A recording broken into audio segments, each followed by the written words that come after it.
Ketika perang Rusia-Ukraina dimulai, banyak yang berpikir bahwa tidak ada tempat untuk membandingkan antara kedua pasukan, terutama angkatan udaranya.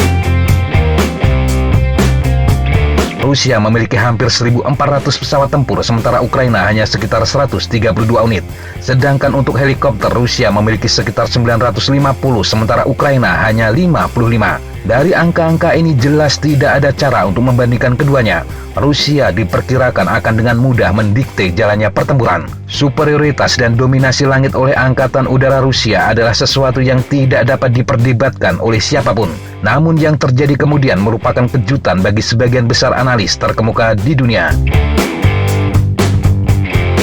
Ketika pertempuran terjadi, banyak pesawat Rusia yang kemudian bisa disergap saat melakukan serangan ke Ukraina.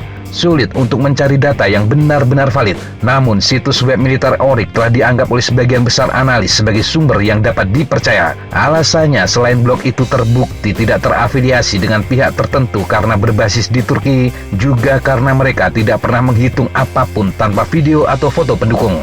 Foto dan video yang digunakan juga melalui verifikasi kebenarannya, termasuk pengecekan geolokasi pengambilan foto. Data terakhir yang dirilis Oryx menyebutkan Rusia telah kehilangan sedikitnya 74 pesawat.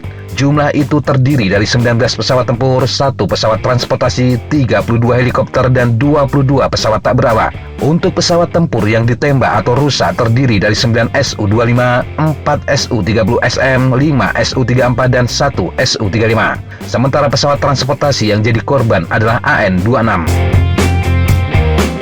Untuk 32 helikopter Rusia yang ditembak antara lain adalah 8 helikopter transportasi Mi-8, 2 helikopter serang Mi-24VP, 3 helikopter serang Mi-35M, 2 helikopter serang Mi-28, 10 Ka-52 Alligator, dan beberapa helikopter lain. Sementara drone yang paling banyak dijatuhkan adalah Orlan 10 dengan jumlah 11 unit.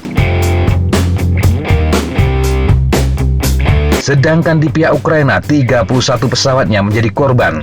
Jumlah itu terdiri dari 13 pesawat tempur, 2 pesawat transportasi, 3 helikopter, dan 13 drone. Pesawat tempur yang jadi korban adalah 4 MiG-29, 4 Su-27, dan 5 Su-25. Sementara untuk pesawat transportasi yang hancur adalah 1 IL-76 dan 1 AN-26.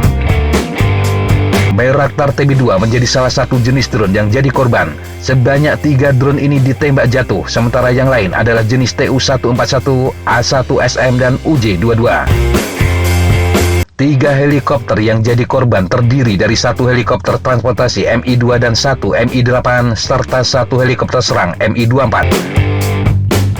Sekali lagi, ini bukan data resmi, tetapi adalah data yang paling bisa digunakan karena disertai bukti. Data ini juga lebih bisa dipercaya daripada yang dirilis pihak Ukraina maupun Rusia.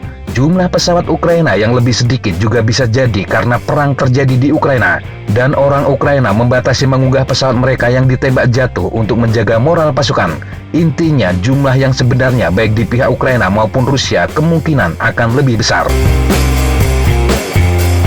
Data di pihak Rusia ini mengejutkan bagi kebanyakan orang. Bagaimana Angkatan Udara Ukraina berhasil melakukan misi yang mustahil seperti itu, padahal mereka lebih banyak mengandalkan sistem anti pesawat portable atau Manpads. Kita sudah pernah membahas secara rinci berbagai jenis pertahanan udara yang digunakan Ukraina, yang linknya bisa Anda dapat di deskripsi video ini. Pertanyaan terbesarnya adalah bagaimana sistem pertahanan udara Manpads bisa begitu merepotkan jet tempur Rusia? Mengapa jet tempur Rusia seperti begitu mudah menjadi sasaran Manpads? Jika korbannya adalah helikopter, mungkin masuk akal mengingat jangkauan Manpads secara umum memang digunakan untuk target yang terbang rendah, dan helikopter memiliki sifat seperti ini. Tetapi sebagian besar jet tempur Rusia yang dijatuhkan memiliki ketinggian terbang yang jauh di atas jangkauan maksimum yang bisa dicapai oleh Manpads. Artinya ketika pesawat Rusia itu ditembak Manpads berarti dia terbang rendah. Tetapi kenapa mengambil cara yang berbahaya semacam itu? Sebelumnya ada sejumlah analisis kenapa pesawat-pesawat ini harus terbang rendah. Salah satunya karena Rusia tidak melengkapi pesawat mereka dengan senjata presisi jarak jauh. Ini menjadikan mereka harus terbang rendah guna melihat target yang diserang. Tetapi faktor alam mungkin juga sangat menentukan. Sejumlah video yang diunggah mengungkapkan bahwa langit Ukraina hampir selalu mendung dengan awan rendah dan padat. Ini menjadikan mustahil bagi pesawat serang seperti Su-25, Su-30 atau Su-34 untuk menjalankan misi mereka di darat Ukraina. Namun yang tidak diperkirakan adalah Manpads dan kondisi cuaca. Sangat sulit untuk menghancurkan Manpads. Mereka mobile, kecil, dan dapat disembunyikan dengan mudah. Dan karena Angkatan Udara Rusia perlu terbang di ketinggian rendah, mereka masuk ke dalam jangkauan Manpads sebagai sasaran empuk. Sistem mobile dan berbahaya ini memberikan dukungan besar bagi Ukraina dan membuat pasukan Rusia kesulitan. Sampai kondisi cuaca berubah, rudal ini akan memberikan perlindungan penting untuk langit Ukraina. Dan ini berarti membuat misi Rusia lebih sulit.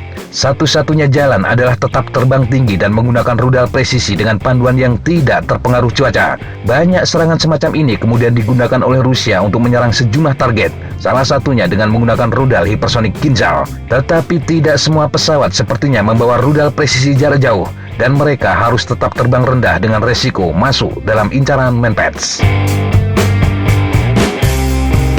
Demikian sahabat Jatapa informasi yang bisa kita sampaikan untuk kesempatan kali ini. Sampai jumpa di kesempatan yang berbeda. Tetap kunjungi kami di www.jatapa.com dan www.flightjournal.com. Tetap semangat dan jaga kesehatan.